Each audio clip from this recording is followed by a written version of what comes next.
Venin en 9 minutes, partie 1. Le scorpion. Rien que le nom, ça donne des frissons, pas vrai? On dirait un petit alien tout droit sorti d'un film d'horreur des années 80. Si tu en croises un en randonnée, tu ne te dis pas « Oh, c'est mignon », tu te dis « Ok, c'est quoi le plan pour survivre ?» Ces bestioles sont sur Terre depuis 400 millions d'années. Autant dire qu'elles ont eu le temps de perfectionner leur arsenal. Aujourd'hui, on va décortiquer ces petites machines à tuer. Accroche-toi, parce que certains sont beaucoup plus proches de ton salon que tu ne le penses. On commence avec une vraie brute, le scorpion à queue grasse, ou Androctonus australis. Le nom est déjà tout un programme, non? C'est le genre de bestiole qui te regarde en se disant qu'il n'a peur de rien. Il vit dans les zones arides, il adore se cacher sous les rochers, et est bâti comme un tank. Ses pinces sont énormes, mais c'est un piège. Il s'en sert pour te maintenir pendant qu'il ajuste son tir avec la queue. Son venin, c'est du lourd. C'est une neurotoxine pure qui bloque tes muscles. Si tu te fais piquer, ton corps commence à faire n'importe quoi. Tu as des spasmes, tu as du mal à respirer, et le pire c'est que ça peut aller super vite. Les locaux l'appellent le tueur du désert pour une bonne raison. Le conseil d'amis?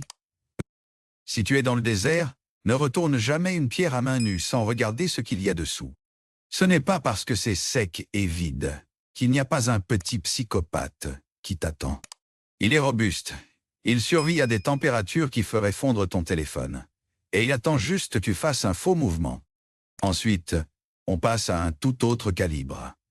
Le scorpion jaune de Palestine, alias le Deathstalker, Leiurus quinquestriatus. Rien que le nom, c'est déjà une alerte rouge.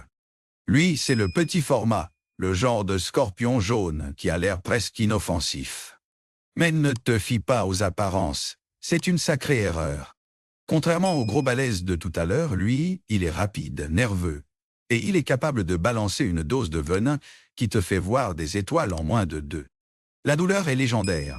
Les victimes décrivent ça comme si on te plantait une aiguille chauffée à blanc dans le pied et qu'on la laissait là. C'est pas forcément mortel pour un adulte en bonne santé, mais la réaction est tellement brutale que tu finis à l'hosto en 2 temps, 3 mouvements. Il est le maître du camouflage dans le sable. Donc si tu marches pieds nus dans une zone rocheuse, tu joues à la roulette russe avec un scorpion qui a une sale manie. Il n'aime pas être dérangé. Il ne cherche pas forcément à te tuer, mais il veut juste s'assurer que tu ne reviennes plus jamais l'embêter. C'est une question de principe pour lui, et une question de survie pour toi. On termine ce premier tour avec le scorpion de l'écorce d'Arizona centruroide, Sculpturatu. Lui, c'est le champion de l'infiltration. Il ne vit pas forcément dans le fin fond d'un désert inhospitalier. Non, il préfère le confort de ton jardin ou de ta terrasse. Il adore se faufiler sous tes pots de fleurs, dans les piles de bois ou même, parfois, dans les recoins sombres d'une maison. C'est le scorpion le plus sournois de cette liste. Pourquoi? Parce qu'il ne cherche pas la confrontation, il est juste là, en train de faire sa vie. Et toi, tu vas marcher dessus en tongs sans rien voir venir. Sa piqûre, c'est un festival de symptômes.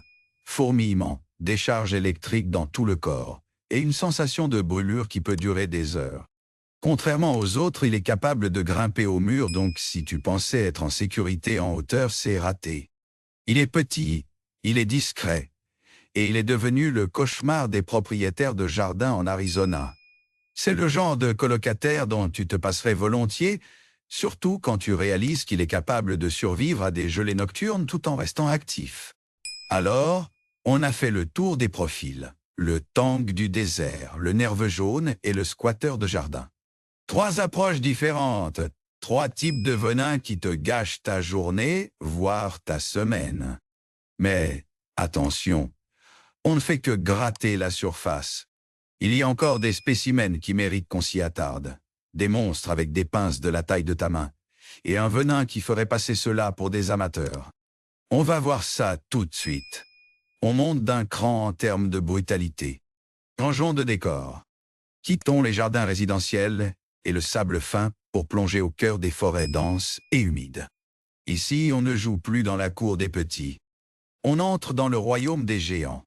Imagine un scorpion qui ne se cache pas sous une pierre, mais qui règne sur son territoire comme un prédateur alpha. Voici le Pandinus imperator, le scorpion empereur. Regarde-le, c'est un colosse. Il peut atteindre 20 cm de long. C'est la différence entre une petite douleur au pied et une véritable rencontre du troisième type dans ta cuisine. Si le scorpion de jardin, le centruroide, est le petit voleur qui te fait les poches, l'empereur, lui, est le videur de boîte de nuit qui te bloque le passage. Ces pinces, ce sont de véritables broyeurs. Il ne s'en sert pas seulement pour capturer, il s'en sert pour déchiqueter. Son venin, curieusement, est l'un des moins dangereux pour l'homme parmi tous ceux qu'on a vus aujourd'hui. Mais ne te méprends pas. Sa force physique compense largement. Il te pince et tu auras l'impression que ta main est passée dans une presse hydraulique. Mais pourquoi parler d'un scorpion dont le venin n'est pas mortel? Parce qu'il nous rappelle que chez les scorpions, la puissance ne se mesure pas uniquement à la toxicité chimique. Elle se mesure à la capacité de survie brute. Maintenant, accroche-toi, car on va faire un saut vers le Moyen-Orient et l'Afrique du Nord. On quitte les colosses pour revenir aux spécialistes de la douleur pure. Si le scorpion empereur est un boxeur poids lourd, le Liorus quinquestriatus, qu'on appelle plus communément le Gigadestalker Yo, est le sniper de précision. Son nom, Ayoga, le traqueur de la mort Oeo, n'a pas été choisi par un scénariste de série B en manque d'inspiration. C'est une réalité biologique. Point. Ce scorpion, il est jaune, fin, presque gracile. Il ressemble à une brindille jaunie par le soleil. Ne te laisse pas berner par son allure fragile. Son venin est un cocktail moléculaire d'une complexité effrayante. Il contient de la neurotoxine, de la cardiotoxine et toute une panoplie de joyeuseté qui s'attaque directement à ton système nerveux. Quand il pique, il ne cherche pas à te paralyser pour te manger. Après tout, tu es trop gros pour lui. Il cherche à t'envoyer un signal de détresse si violent que ton corps perd les pédales.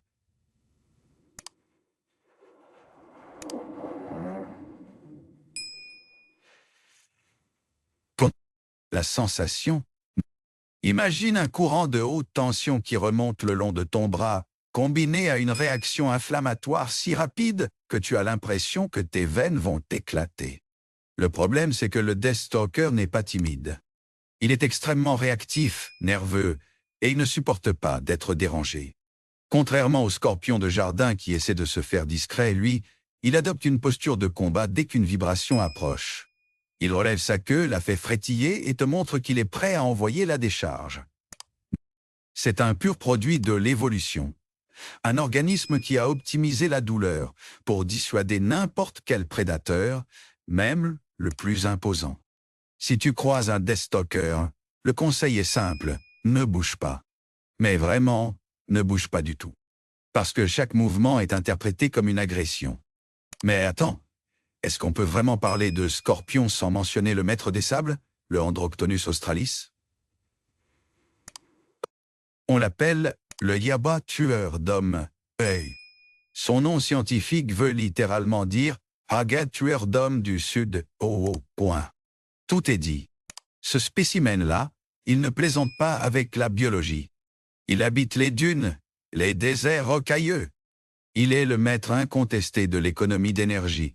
Il peut rester des mois sans manger, tapi dans l'ombre d'une crevasse, attendant qu'une proie passe à portée. Le venin du Androctonus est une merveille de précision chimique. Il est conçu pour agir en quelques secondes.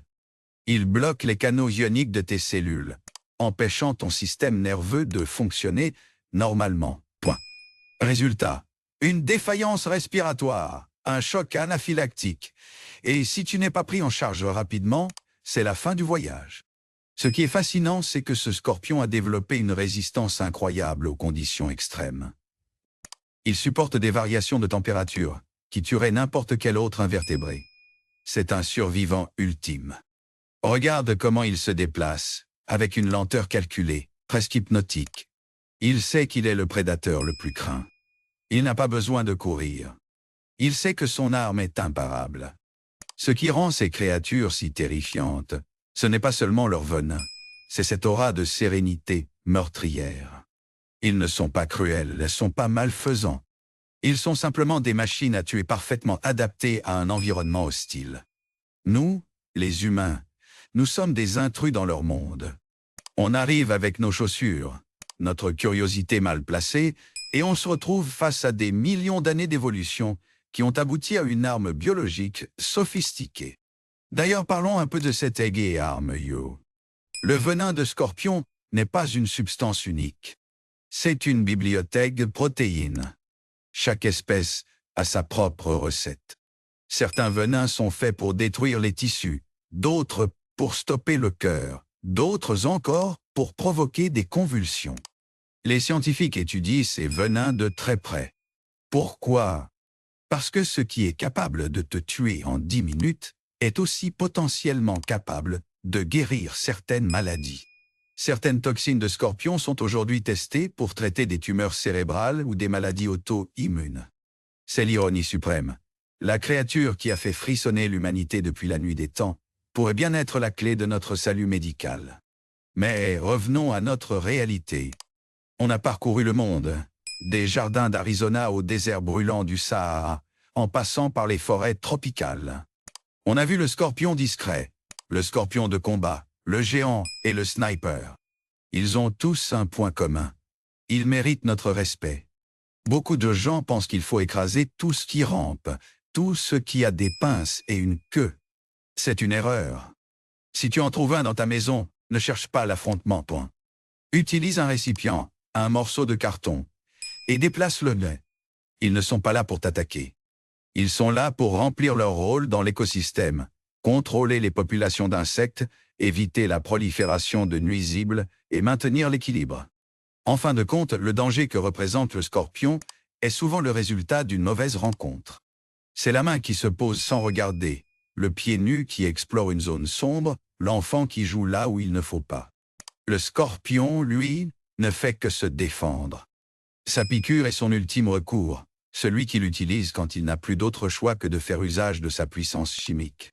Si l'on devait résumer cette aventure, on dirait que le scorpion est le miroir de notre vulnérabilité.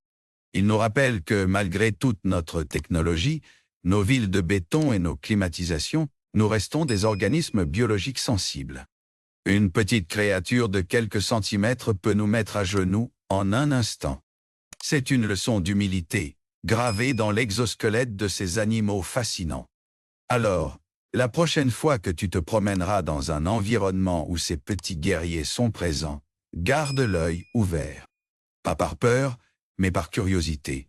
Observe leur démarche, leur manière de sonder le sol avec leurs peignes, cette sensibilité incroyable qu'ils ont aux vibrations. Ils sont les témoins d'un monde ancien, celui d'avant l'homme, où la survie dépendait de la rapidité de ton dard et de la puissance de ton venin. Ils ont traversé les ères géologiques, survécu aux extinctions de masse, et sont toujours là, tapis dans l'ombre, attendant que le monde tourne autour de leur patience infinie. On a fait un sacré voyage, n'est-ce pas? On a décortiqué la terreur et la beauté. On a appris que chaque scorpion a une signature, une personnalité, presque. Qu'il soit un colosse calme ou un petit excité nerveux, il possède ce pouvoir dont on a parlé au début, celui d'arrêter le temps pour celui qui a le malheur de croiser sa route.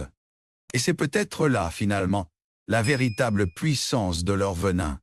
Ce n'est pas juste la toxine qui bloque tes neurones, c'est cette prise de conscience soudaine. Tu n'es pas le seul maître ici-bas.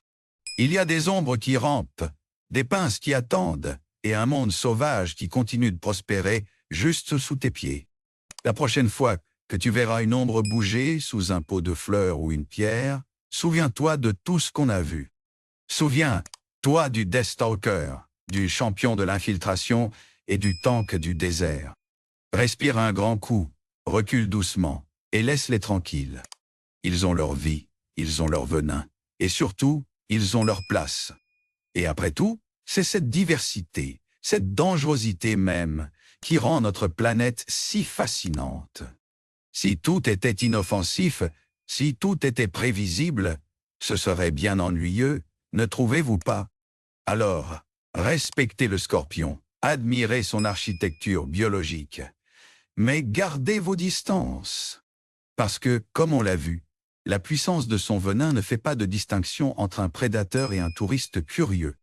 Soyez prudents, restez curieux. Et surtout, regardez toujours où vous mettez les mains. Le monde est bien plus sauvage qu'il n'en a l'air.